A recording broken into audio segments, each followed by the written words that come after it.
Landing pages can be accessed through the perf index and from the descent page. Normally, after the aircraft is airborne and a landing runway has been activated in the FMS, the pilot will access the landing pages using the landing prompt found on the active flight plan page, line 6 right. If the landing init has been completed, the landing page will be shown with told computed landing speeds if the told APM option has been enabled. If told is not enabled, dashes will be shown for each V-speed. From the landing page, the landing init page can be accessed via the prompt at line select key 6 left.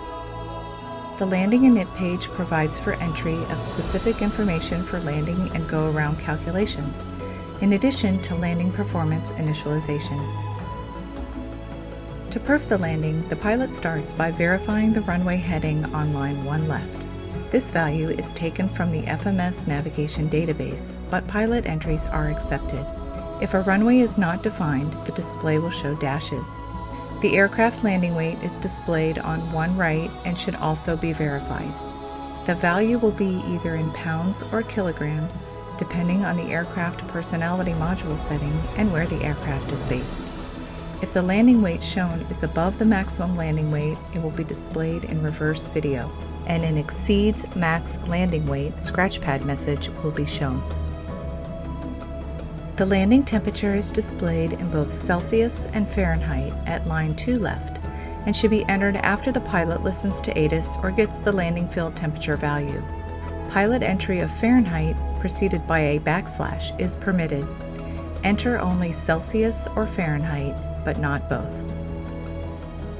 Wind direction and speed are shown on line 2 right. The default values are dashes until the pilot enters the winds obtained from the ATIS or landing field weather information broadcast. After the landing field winds are entered, the headwind and tailwind component speeds are shown with directional arrows on 3 right. Values are rounded to the nearest knot. The wind component should be checked to make sure that winds are within acceptable limits. The landing flap setting is displayed on line 3 left. The pilot can toggle between full flaps and flaps 5 by pressing line select key 3 left. If the aircraft is 2.5 nautical miles from the destination and the actual flap position does not match the flap selection on the landing init page, a check landing flap scratch pad message will appear. The approach type speeds are displayed on line 4 left. Selecting the OR prompt at 4 right displays the approach type speeds page that permits selection of various approach speeds. The approach type speed selections include non-precision approach and Cat 1, Cat 2 and Cat 3, steep approach, and auto land.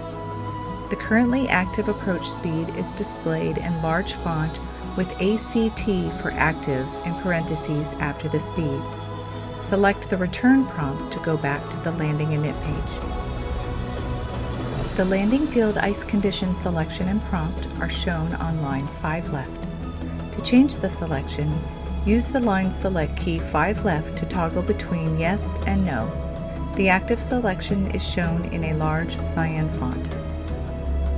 If temperature compensation has been enabled, the temp comp prompt will be displayed at 5 right. Temperature compensation technique is covered in a separate training webinar. To go to the landing page, select the landing prompt at line select key 6 right. The landing page permits the entry of various landing V-speeds that are used to place speed targets directly onto the PFD airspeed tape.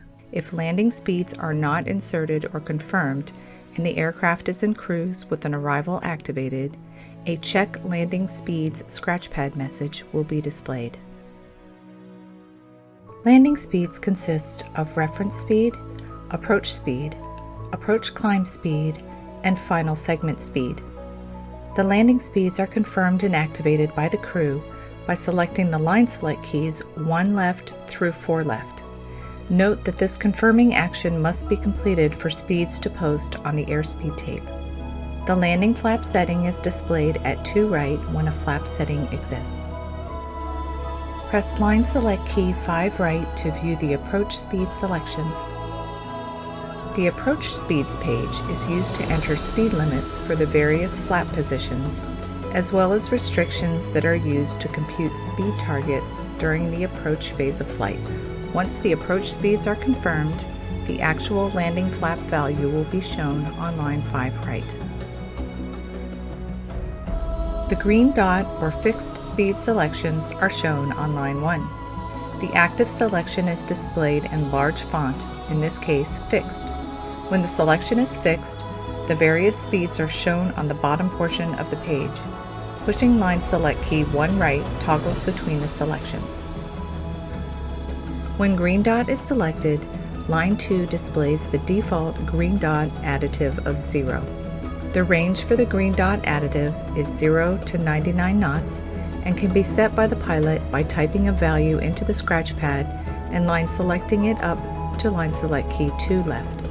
Select the landing prompt at 6 left to go back to the landing page. Press line select key 6 right to view the Go Around Limit page selection. The Go Around Limit page allows the pilot to set the VNAV capture altitudes for all engines or engine out condition, bank limit for engine out condition, and speed and height limits. The Go Around speed limit for the clean configuration is shown on line 1. Pilot entry is permitted. Entering delete returns the default value, which is set by the aircraft's personality module. The AFE limit on line 2 stands for above field elevation. This is the 2-engine go-around limit height in feet. At this altitude, the FMS will start to target the climb speed schedule that was either manually set by the pilot during the takeoff per finite or the default value. The FMS will usually start with the climb speed limit, such as 250 knots below 10,000 feet, but it could target the missed approach holding or speed constraint target that is set by an active procedure. Pilot entries are permitted in this field. Deleting this value sets the height to the default value, which is defined by the aircraft personality module. The VNAV capture altitude in feet above field elevation for a 2-engine go-around is displayed on line 3. At this altitude, the FMA will switch to flight level change and target the climb speed limit, such as 250 knots below 10,000 feet. Pilot entry is permitted. Deleting the go-around VNAV capture altitude sets the height to the default value, which is defined by the aircraft personality module. The go-around 1-engine out VNAV capture height and single-engine bank limit are displayed on line 4 and can be set by the crew. At the VNAV capture altitude, the flight director will switch to flight level change, and the FMS will target the engine out climb speed of V2 plus 10. The default bank limit for single engine is 15 degrees of bank, but can be modified by the pilot. Deleting either value resets the defaults as defined in the aircraft personality module.